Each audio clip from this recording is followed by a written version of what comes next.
Une énorme somme qui a fait polémique. Mais qu'ils ne récupéreront pas en entier.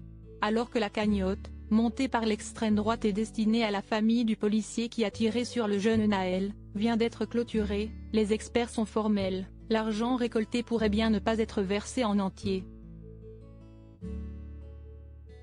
En réalité, les bénéficiaires ne récupéreraient même qu'un tiers.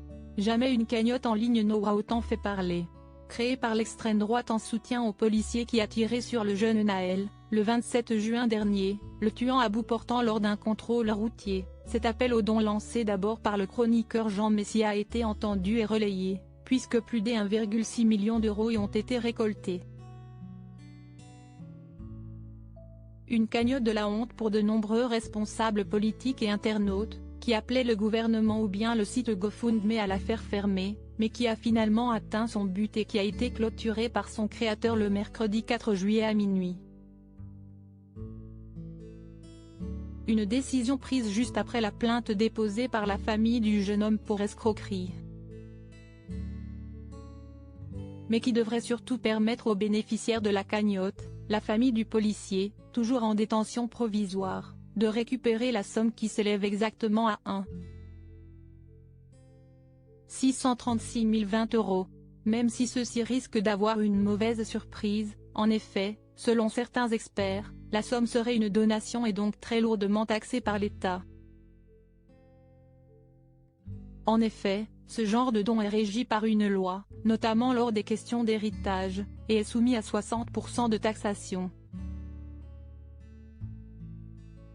Cela reviendrait donc à retirer 981,612 € après l'attribution de la somme à la femme de l'agent de police, une énorme somme qui partirait tout droit dans les caisses de l'État car l'argent a été donné par un tiers non parent. Un tiers de la somme sans oublier non plus la plateforme, qui prend un gros pourcentage sur la somme, elle touche en effet 2,9% du global, plus 25 centimes pardon, ce qui aboutit à 66 900 de moins.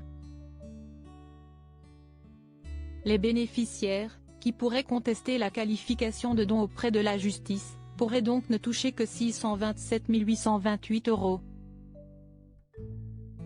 Aucun commentaire n'a été fait pour le moment de la part des organisateurs ou bien des bénéficiaires, restez les plus discrets possibles. Pour rappel, plusieurs autres cagnottes ont fleuri sur les réseaux sociaux, mais aucune n'a atteint une telle somme.